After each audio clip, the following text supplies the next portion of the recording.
నమస్తే welcome to Yoyo TV. AP revenge politics కాకరేపుతున్నాయి. చేతిలో అధికారం ఉంది కదా అని రెచ్చిపోయి అక్రమాలకు పాల్పడ్డ నేతలకు కూటమి ప్రభుత్వం చుక్కలు చూపిస్తోంది. ఓవైపు చంద్రబాబు, మరోవైపు ప్రజలు దండెత్తుతుండటంతో వైసీపీ నేతలకు ఊపిరి ఆడటం లేదు.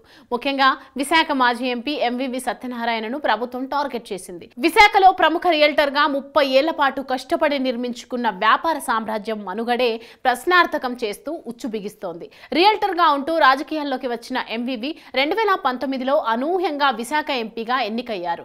రాజకీయాల్లోకి వచ్చిన 2 ఏళ్లలోనే వైసీపీ తరపున విశాఖ టికెట్ దక్కించుకున్న ఎంవివి ప్రస్తుత విశాఖ ఎంపీ భరత్, రాజమండ్రి ఎంపీ పురంధేశ్వరి, మాజీ జేడీ లక్ష్మీనారాయణ వంటి ఉద్దండులను ఓడించారు. నమ్మకస్తుడైన రియల్టర్ గా ఆయనకున్న పేరు 2019 ఎన్నికల్లో ఎంవివికి బాగా పనికొచ్చిందని చెప్తూ ఉంటారు.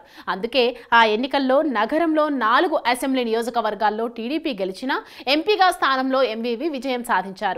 ఇదంతా గతమైనా ఆ గతంలో ఎంవివి వ్యవహరించిన తీరే ఇప్పుడు ఆయన వ్యాపారాలను ప్రమాదంలో పడేసిందని చెప్తున్నారు.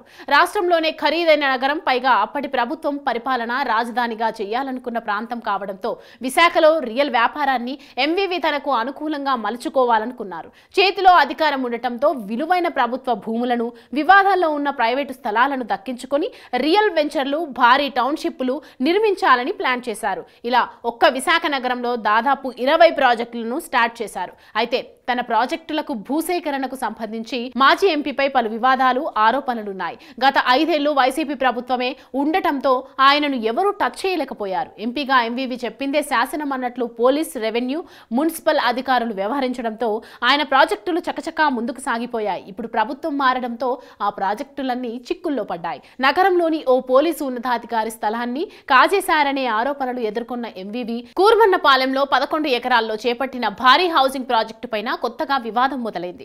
ఈ ప్రాజెక్టులో భూ యాజమానులకు కామన్ ఏరియాతో కలిపి కేవలం 14,400 చదరపు అడుగుల ఫ్లాట్లు ఇచ్చేలా ఒప్పందం చేసుకున్నారు. 500 కోట్ల రూపాయల ప్రాజెక్టులో యాజమానులకు ఇచ్చిన వాటా కేవలం 0.96% మాత్రమేనని చెప్తున్నారు. అంటే మొత్తం ప్రాజెక్టు విలువలో 99% మాజీ ఎంపీ ఎంవివిఏ కొట్టేశారని ఫిర్యాదులు వెల్లువెత్తుతున్నాయి. ఈ ప్రాజెక్టుపై గతంలో వైసీపీ నేత విజయసాయిరెడ్డి కూడా ఆరోపణలు చేయడంతో ఎంవివి చిక్కుల్లో పడ్డారు. కూర్మన్నపాలెం ప్రాజెక్టే కాకుండా ఎంవివి, ఆయన వ్యాపార భాగస్వామ్యులు చుట్టూ ఎన్నో ఆరోపణలు వెల్లువెత్తుతున్నాయి. తన ప్రాజెక్టు కోసం సిరిపురం రహదారిని మూసివేయడం, హయగ్రీవ భూములను బలవంతంగా లాక్కోవడం, క్రిస్టియన్ సంస్థ సిబిసిఎన్సి భూముల్లో అక్రమ నిర్మాణాలపైన వివాదాలు ఎంవివి వ్యాపారాలకు ముప్పుగా మారాయి. వాస్తవానికి కూటమి ప్రభుత్వం వచ్చిన మరుక్షణం నుంచే ఎంవివిపై తిరుగుబాటు మొదలైంది. ప్రభుత్వం యాక్షన్ తీసుకోవడానికి ముందే ప్రజలే స్వచ్ఛందంగా ఎంవివి అక్రమాలపై రోడ్డెక్కారు. ఫలితాలు విడుదలవుతున్న సమయంలోనే ఎంవివి మూసివేసిన రహదారిని ప్రజలే తెరిపించారు.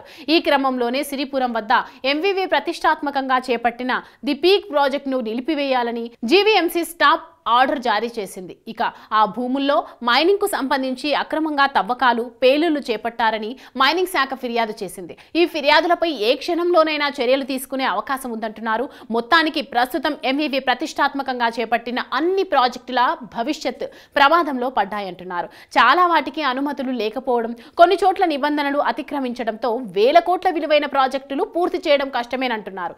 ఇదే జరిగితే 30 ఏళ్లుగా ఆయన నిర్మించుకున్న వ్యాపార సామ్రాజ్యం కూలిపోవడం ఖాయమనే టాక్ వినిపిస్తోంది. దీన్ని గ్రహించిన మాజీ ఎంపీ ప్రభుత్వ పెద్దలను మంచి చేసేందుకు రాయబారాలు నడుపుతున్నట్లు తెలుస్తోంది. అయితే ఎంవివి కోసం ఎవరూ లాబియింగ్ చేయొద్దని టీడీపీ అధిష్టానం తేల్చి చెప్పేయడంతో జిల్లా నేతలు కూడా చేతులెత్తేశారనే సమాచారం.